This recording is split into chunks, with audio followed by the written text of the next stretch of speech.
Complete cure ಆಗ್ತದಾ, ಇದಕ್ಕೆ ನಿಜವಾಗಿ ಮೆಡಿಸಿನ್ ಇದೆಯಾ ಅಂತ ಕೆಲವು ಪೇರೆಂಟ್ಸ್ ಕೇಳ್ತಾ ಇದ್ದಾರೆ. ಈಗಿನ ರಿಸರ್ಚ್ ಪ್ರಕಾರ ಇದು ಅಡಲ್ಟಲ್ಲಿಯೂ ಇದು ಕಾಣಲಿಕ್ಕೆ ಸಿಗ್ತದೆ.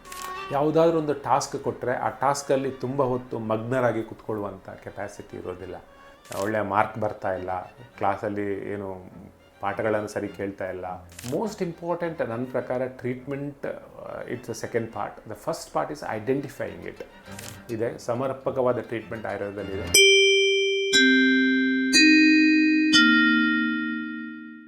ADHD ಅಂತ ಹೇಳೋದು ಈಗ ಕಾಮನ್ ಆಗಿ ನಮ್ಮ ಕ್ಲಿನಿಕಲ್ಲಿ ಬಂದು ಕೇಳ್ತಾರೆ, ಇದಕ್ಕೆ ಟ್ರೀಟ್ಮೆಂಟ್ ಇದೆಯಾ ಅಂಥೇಳಿ.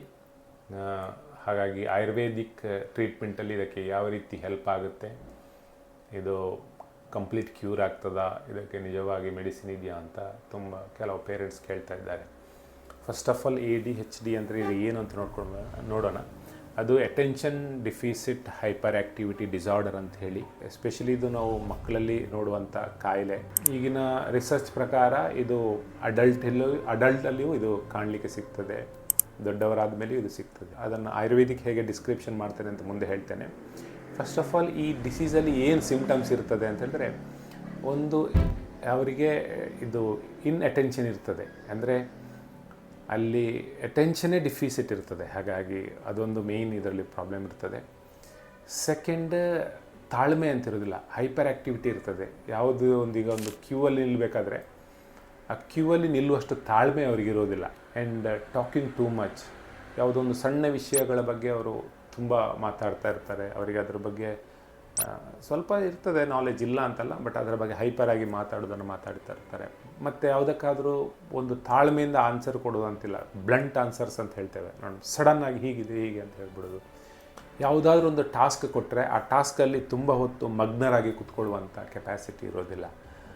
ಇದನ್ನು ನಾವು ಸಣ್ಣ ಮಕ್ಕಳಲ್ಲಿ ಇದನ್ನು ಡಿಫ್ರೆನ್ಷಿಯೇಟ್ ಮಾಡೋದು ಸ್ವಲ್ಪ ತುಂಬ ಟ್ರಿಕ್ಕಿ. ಯಾಕೆ ಅಂತ ಹೇಳಿದ್ರೆ, ಸಣ್ಣ ಮಕ್ಕಳು ಇರೋದೇ ಹಾಗೆ, ಅವರು ತುಂಬ ಆ್ಯಕ್ಟಿವ್ ಇರ್ತಾರೆ. ಅವರು ಆ್ಯಕ್ಚುಲಿ ಸಣ್ಣ ಮಕ್ಕಳು ತುಂಬ ಅಟೆಂಟಿವ್ ಇರ್ತಾರೆ.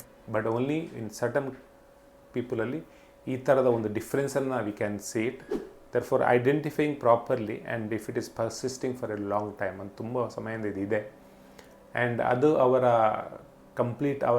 ಡೇ ಟು ಡೇ ಆ್ಯಕ್ಟಿವಿಟಿಗೆ ಹಾರ್ಮ್ ಆಗ್ತಾಯಿದೆ. ಅವರಿಗೆ ಎಜುಕೇಷನಲ್ಲಿ ಒಳ್ಳೆಯ ಮಾರ್ಕ್ ಬರ್ತಾ ಇಲ್ಲ, ಕ್ಲಾಸಲ್ಲಿ ಏನು ಪಾಠಗಳನ್ನು ಸರಿ ಕೇಳ್ತಾ ಇಲ್ಲ, ಯಾವುದೇ ಆ್ಯಕ್ಟಿವಿಟಿಯಲ್ಲಿ ಅವರು ರೆಗ್ಯುಲರಾಗಿ ಇದು ಸೇರ್ತಾ ಇಲ್ಲ, ಅಥವಾ ಫ್ರೆಂಡ್ಸ್ ಜೊತೆಗೆ ಮಿಂಗಲ್ ಆಗಲಿಕ್ಕೆ ಸರಿ ಆಗ್ತಾ ಇಲ್ಲ ಅಂತ ಹೇಳಿದ್ರೆ, then we have to seriously think ಇದು ಈ ಥರ ಇರಬೇಕು, ಈ ಡಿಸೀಸ್ ಇರ್ಬೋದು, ADHD ಇರ್ಬೋದು ಅಂತ ಡಯಾಗ್ನೋಸಿಗೆ ಹೋಗ್ತೇವೆ.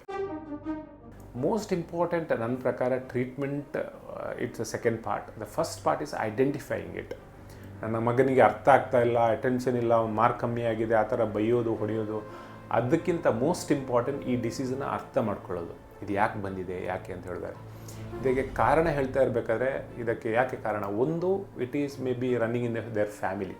ಅಂದರೆ ಅದರ ತಂದೆಯ ತಾಯಿಯಿಂದ ಇದು ಒಂಥರ ಆ ಥರ ಬಂದಿರ್ಬೋದು ನೆಕ್ಸ್ಟ್ ಇದಕ್ಕೆ.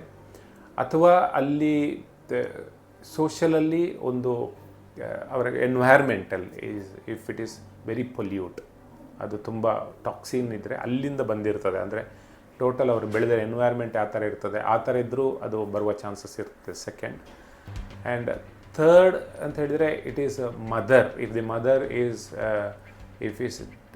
ಡ್ರಗ್ಸ್ ತಗೊಳ್ತಾ ಇದ್ರು, ಆ ಥರ ಅವರ ಹೈಜಿನಿಕ್ ಇದು ಲೈಫ್ ಸರಿಯಿಲ್ಲ, ಫುಡ್ ಸರಿ ಇರಲಿಲ್ಲ, ಆಲ್ಕೋಹಾಲಿಕ್ ಇತ್ತು, ಅಬ್ಯೂಸ್ ಇತ್ತು, ಈ ಥರ ಅವರ ಅಟೆನ್ಷನ್ನೇ ಸರಿ ಇರಲಿಲ್ಲ, maybe during the pregnancy or conceiving the kid or conceiving this ಇದು ಇರಬೇಕು, ಅಥವಾ ಮುಂದೆ first immediately after the birth also, if it is not taken care completely, then also ಈ ಥರದ ಕಾಯಿಲೆಗಳು ಬರ್ಬೋದು. ಆಯುರ್ವೇದದಲ್ಲಿ ಟ್ರೀಟ್ಮೆಂಟ್ ಇದೆಯಾ ಅಂತ ಹೇಳಿದರೆ, ಇದೆ ಸಮರ್ಪಕವಾದ ಟ್ರೀಟ್ಮೆಂಟ್ ಆಯುರ್ವೇದದಲ್ಲಿದೆ. ಇದು ಹೇಗೆ ಅಂತ ಹೇಳಿದರೆ, ಆಯುರ್ವೇದದಲ್ಲಿ ಕಾನ್ಸೆಪ್ಟ್ ಹೇಳಬೇಕಾದ್ರೆ ಇದು ವಾತದ ಡಿಸಾರ್ಡರ್, ವಾತ ದೋಷದಿಂದ ಉಂಟಾದದ್ದು. ಅದರ ಜೊತೆಗೆ ಪಿತ್ತದೋಷವು ಸಾಧಕ ಪಿತ್ತ ಅಂತ ಏನು ಹೇಳ್ತೇವೆ ಅಂತ ಹೇಳಿದರೆ, ಮೇಧಶಕ್ತಿ ಅಥವಾ ಪ್ರಜ್ಞಾಶಕ್ತಿ ಅಂತ ಏನು ಹೇಳ್ತೇವೆ ಅದಕ್ಕೆ ಸಂಬಂಧಪಟ್ಟದ್ದು.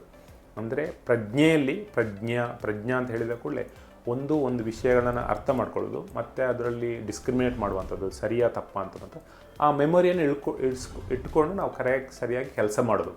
ಇದು 3 ತಪ್ಪಿ ಹೋದರೆ ಈ ಥರದ ಕಾಯಿಲೆಗಳು ಬರ್ಬೋದು ಅಂತ ನಾವು ಯೋಚನೆ ಮಾಡ್ತಾ ಇದ್ದೀವಿ.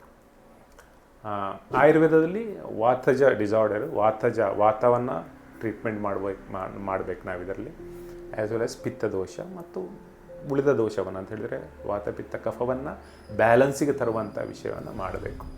ಆಯುರ್ವೇದಕ್ಕಲ್ಲಿ ಏನು ಟ್ರೀಟ್ಮೆಂಟ್ ಮಾಡ್ಬೋದು? ಒಂದು obviously counselling to the parent and counselling to the environment around where this kid is there are anyone who is, ಯಾರಾದರೂ ಇದರ ಬಗ್ಗೆ ಸಫರ್ ಆಗ್ತಿದೆ ಅವರೆಲ್ಲರಿಗೂ ನಾವು ಈ ಥರದ ಟೋಟಲ್ ಇದು ಕೌನ್ಸಿಲಿಂಗ್ ಮಾಡ್ಬೋದು. ಒಂದು ಇನ್ನು ಬಾಡಿಯನ್ನು ಶೋಧನ ಮಾಡುವಂಥದ್ದು ಅಂತ ಹೇಳಿದರೆ ಶೋಧನ ಅಂತಂದರೆ ಚಾನಲ್ಸನ್ನು ಕ್ಲಿಯರ್ ಮಾಡುವಂಥದ್ದು, ಅಂದರೆ ಇದು ಸೆನ್ಸ್ ಆರ್ಗನ್ಸನ್ನು ಕ್ಲಾರಿಟಿ ತರುವಂಥದ್ದು, ಇದು ತುಂಬ ಹೆಲ್ಪ್ ಆಗ್ತದೆ. ಟಾಕ್ಸಿನ್ಸ್ ಬಾಡಿಯಿಂದ ಹೋದ ಕೂಡಲೇ ನಾವೇನಿವತ್ತು ಡಿಟಾಕ್ಸ್ ಅಂತ ಹೇಳ್ತೇವೆ, ಆ ಥರದ ಟ್ರೀಟ್ಮೆಂಟ್ಗಳನ್ನು ಮಾಡಿದ ಕೂಡಲೇ ತುಂಬ ಪ್ರಮಾಣದಲ್ಲಿ ಇದರಲ್ಲಿ ಹೆಲ್ಪ್ ಆಗ್ತದೆ. ನೆಕ್ಸ್ಟ್ ನಾವು ವಾತವನ್ನು ಕಮ್ಮಿ ಮಾಡುವಂಥ ಮೆಡಿಸಿನನ್ನು ಕೊಡುವಂಥದ್ದು, ಮೇ ಬಿ ಒಂದು ಅಭ್ಯಂಗ ಅಂದರೆ ಬಾಡಿ ಮಸಾಜ್ ಇರ್ಬೋದು, ಅಥವಾ ಘೃತವನ್ನು ಒಂದು ಸಣ್ಣ ಪ್ರಮಾಣದಲ್ಲಿ ತುಪ್ಪವನ್ನು ತಗೊಳ್ಳೋದರಿಂದ ಅದು ವಾತ ಶಮನ ಆಗ್ತದೆ, ವಾತ ಕಮ್ಮಿ ಆಗ್ತದೆ. ಮತ್ತು ಮೇದವನ್ನು ಇನ್ಕ್ರೀಸ್ ಮಾಡುವಂಥ ಮೆಡಿಸಿನ್ಗಳು ಅದಂತ ಹೇಳಿದರೆ ಬ್ರಾಹ್ಮಿ ಇರ್ಬೋದು, ಅಥವಾ ತುಳಸಿ ಇರ್ಬೋದು, ಶಂಖಪುಷ್ಪಿ ಇರ್ಬೋದು, ಇಂಥ ದ್ರವ್ಯಗಳನ್ನು ಆಯುರ್ವೇದಿಕ್ ಮೆಡಿಸಿನ್ನ ಮೂಲಕ ಕೊಡುವಂಥದ್ದು. ಇನ್ನು ಯೋಗ, ಮೆಡಿಟೇಷನ್ ಇಂಥದ್ದು ತುಂಬ ಪ್ರಮಾಣದಲ್ಲಿ ಹೆಲ್ಪ್ ಆಗ್ತದೆ. ಮೊದಲಿಗೆ ನಾವು ಬಾಡಿಯನ್ನು ಕ್ಲೆನ್ಸ್ ಮಾಡುವಂಥ ಟ್ರೀಟ್ಮೆಂಟನ್ನು ಮಾಡಿದರೆ, ಅಂದರೆ ಅಭ್ಯಂಗ, ಮಸಾಜ್ ಮಾಡುವಂಥದ್ದು, ಒಂದು ಸಣ್ಣ ಮಟ್ಟದ ಶೋಧನ ಮಾಡುವಂಥದ್ದು, ಬಾಡಿಯನ್ನು ಡಿಟಾಕ್ಸ್ ಮಾಡುವಂಥದ್ದು, ಮತ್ತು ಆಯುರ್ವೇದಿಕ್ ಹರ್ಬ್ಸನ್ನು ಕೊಡುವಂಥದ್ದು, ಈ ರೀತಿ ಟ್ರೀಟ್ಮೆಂಟನ್ನು ಮಾಡ್ತಾ ಹೋದ ಕೂಡಲೇ ಮತ್ತು ಕೌನ್ಸಿಲಿಂಗನ್ನು ಮಾಡುವಂಥದ್ದು, ಮತ್ತು ಎನ್ವೈರ್ಮೆಂಟನ್ನು ಕ್ಲಾರಿಟಿ ತರುವಂಥದ್ದು, ಮತ್ತು ಅವರಿಗೆ ನಾವು ಅದನ್ನು ತಿಳಿ ಹೇಳುವಂಥದ್ದು, ಅಂದರೆ ಸಣ್ಣ ಮಟ್ಟ ತಿಳಿ ಹೇಳಿ ಯೋಗ, ಮೆಡಿಟೇಷನ್ ಇಂಥವನ್ನು ಕಾಂಪ್ರಿಹೆನ್ಸಿವ್ ಟ್ರೀಟ್ಮೆಂಟನ್ನು ನಾವು ಮಾಡಿದ ಕೂಡಲೇ we can definitely come out of the disease called ADHD from Ayurvedic point of view. ಇದರಿಂದ ಯಾರೂ ಪೋಷಕರು ಅಥವಾ ಇದು ಈ ಕಂಪ್ಲೇಂಟ್ ಇರುವವರು ಯಾರೂ ಇದಕ್ಕೆ ಹೆದರೋ ಅಗತ್ಯ ಇಲ್ಲ. ಇದಕ್ಕೆ ಸಮರ್ಪಕವಾದ ಟ್ರೀಟ್ಮೆಂಟನ್ನು ನಾವು ಆಯುರ್ವೇದದ ಮೂಲಕ ಕೊಡ್ಬೋದು.